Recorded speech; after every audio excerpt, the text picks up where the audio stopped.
Today's video is sponsored by Squarespace. So today we're going to be taking a look at 4 photos I made recently on 4x5 and all of the equipment that I used to make it, because I basically just used all new stuff to me. Things I hadn't used before with 4x5, just to kind of dive in, try something different out, and share my experience. So the Intrepid 4x5, this is the black edition that I'll actually be giving away in a video soon. This is a 210mm lens I borrowed from my friend Matt. Ilford Delta 100, I'm normally shooting HP5, so this was my first time shooting Delta 100, and the Stearman Press SP445. If you've been following along my 4x5 journey so far, you know I've had a few issues with my negatives getting marked up from other developing systems. So all of this stuff I tried on a few photos, so today I'm going to share the photos, talk a little bit about each piece of equipment and how I got along with it basically. And then also just some thoughts on 4x5 in general, because I have a lot of those lately. The first photo actually wasn't made with this 210mm lens. This was made with my 150mm, the Nikkor lens that I bought and own myself.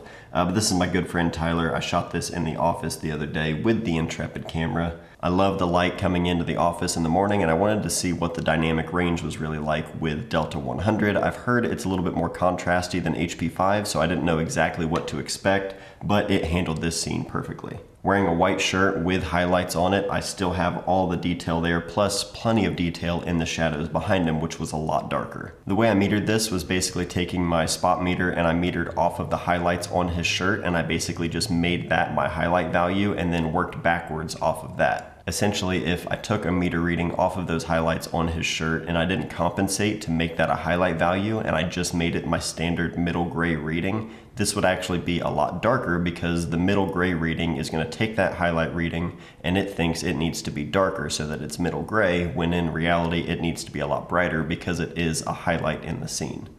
Now the next photo I made is of my good friend Tom Selleck.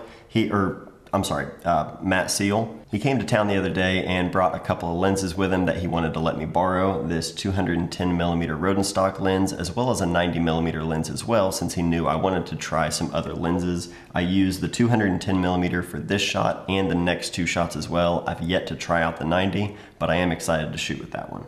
Of course, when I went to shoot a portrait of Matt, he wanted to make sure his Pentax 672 was in the frame with him, because I think if it was legal in the United States, those two would have some sort of legal binding together. In hindsight, I wish his left hand was placed a little bit differently so that it wasn't cut off, but either way, it's just good to have a photo of a friend who came to visit that day.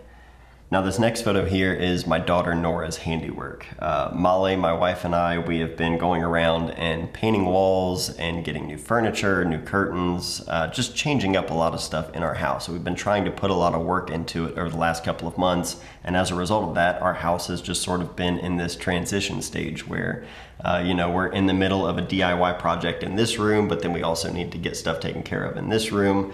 It's kind of all over the place right now, but it's been a lot of fun. Nora, our daughter, she has also been having a lot of fun. She's a sensory seeker. She's on the autism spectrum. Anytime she can get her hands around water or dirt or sand or mud or paint and spackling, she's gonna do that. So we had basically gone around and put some paint, in little patches on every wall in different rooms, just to see how the light would, change that color once the paint was actually dry. And before the paint was dry, Nora was basically just a couple steps behind us as we were going and doing this from room to room. And she was just going up and putting her hands in the paint and then just putting it all over the walls there. Then she found a tub of spackling as well that I was using to fill holes from, old artwork hanging on the walls or old hardware that was attached there. Basically, she just went and had a blast with that. And then she even grabbed some white chalk and wrote her name on the wall as well, which I'm very proud of her, because normally we would have to really push her to do that, and she did that on her own, so good job, Nora. But I wanted to get a photo of just sort of all of this chaos as the house was in this sort of transition stage.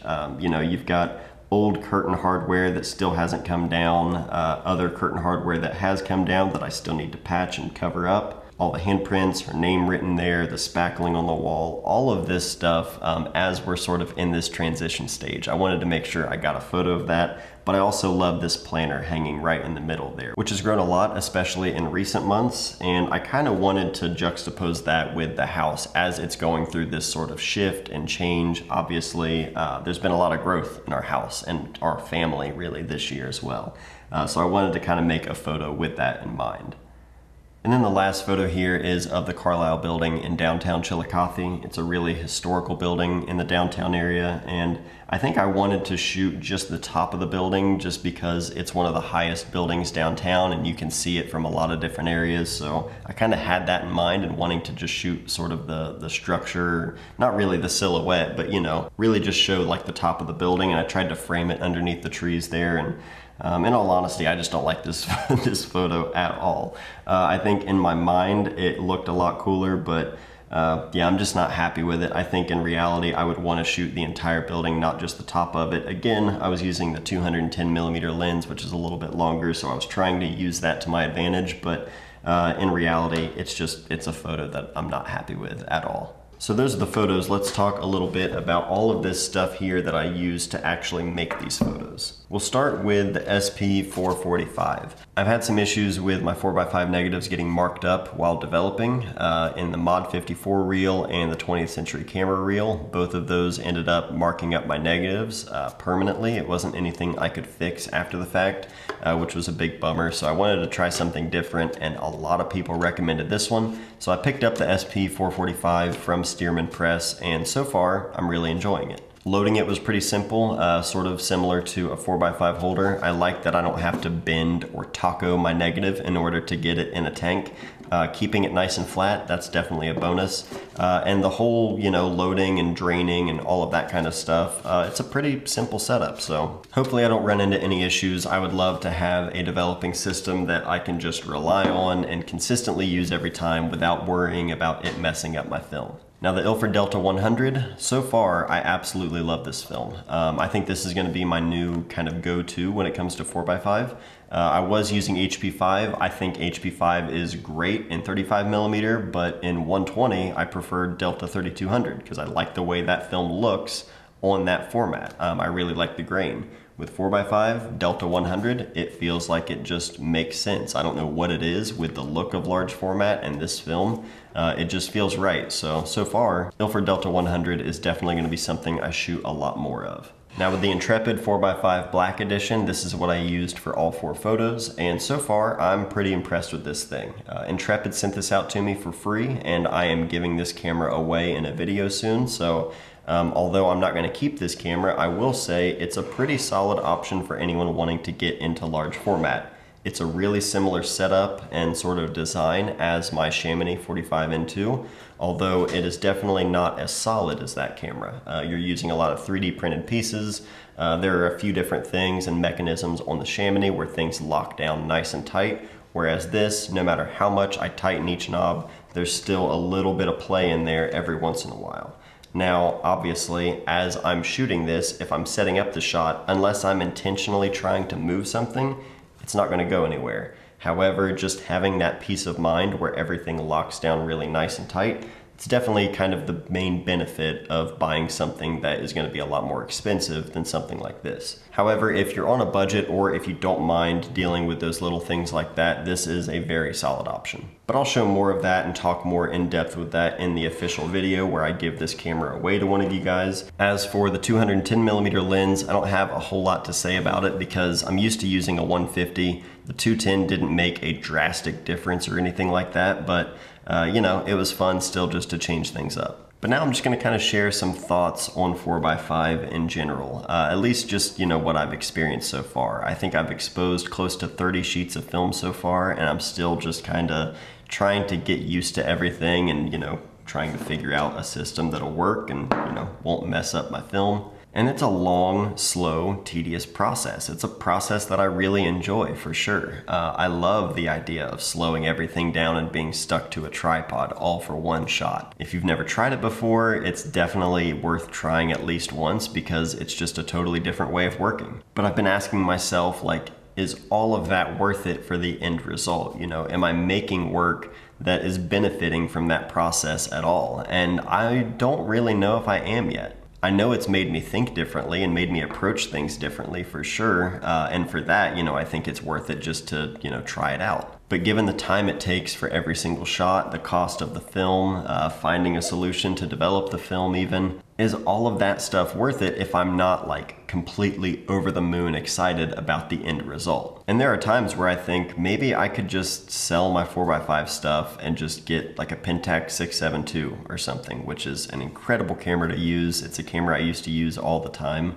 It's not a 4x5 negative, but it's a pretty big negative, way more resolution than I really need. Paired with some great lenses that you can really only get a specific look from with that particular setup. More cost effective on the film itself, you get way more shots as well. It's a lot quicker and a lot less friction as I'm just going to try and make a photo. That's a legitimate thought I've had, and I don't know if I'll do that or not. I mean, I really enjoy the process of 4x5, but I don't know that it's necessarily necessary. Do I really need the whole 4x5 process in order to slow me down and make work that I think could be meaningful? All of these different cameras are tools. I use my 35mm camera for specific reasons, the same way I use a digital camera for specific reasons, all of these are tools, and they all kind of give us different results, or at least just different workflows and kind of thought processes as we're using them. But I'm still just kind of figuring things out and getting comfortable with 4x5, and I'd be lying if I said that thought hadn't crossed my mind a few times. But that's the whole reason I share this stuff. That's the whole reason I talk about it and just share the photos and the whole process, even when I'm not happy about the photos, because this is just what I'm currently thinking about, and I like hearing what you guys have to say as well. So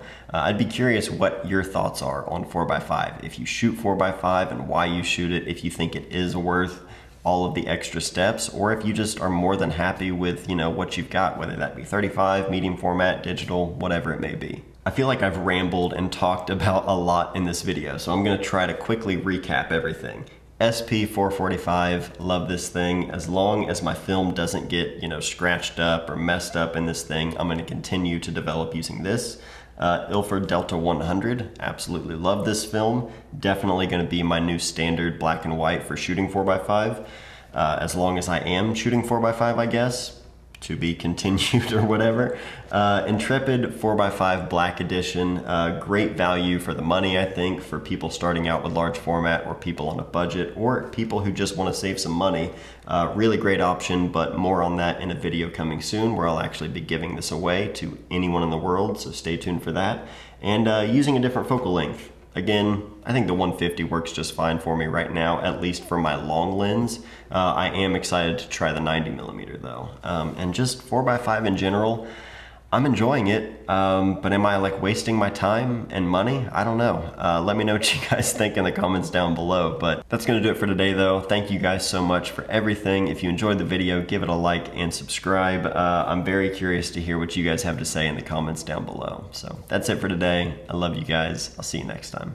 Thanks again to Squarespace for sponsoring this video. If you're in need of a website, Squarespace is the best all-in-one platform to build a beautiful looking website. With all the different templates to choose from and how easy it is to customize everything, anyone can do this no matter your experience level. You can run an online store, an email newsletter, have a blog, a portfolio to show off. Anything you need is built right into Squarespace's service. And if you ever need help with anything, they have 24/7 award-winning customer service. So if you want to try Squarespace out for yourself, you can do so entirely free at squarespace.com. But when you're ready to get signed up, go to squarespace.com/mattday, and that'll get you 10% off your first purchase of a website or domain.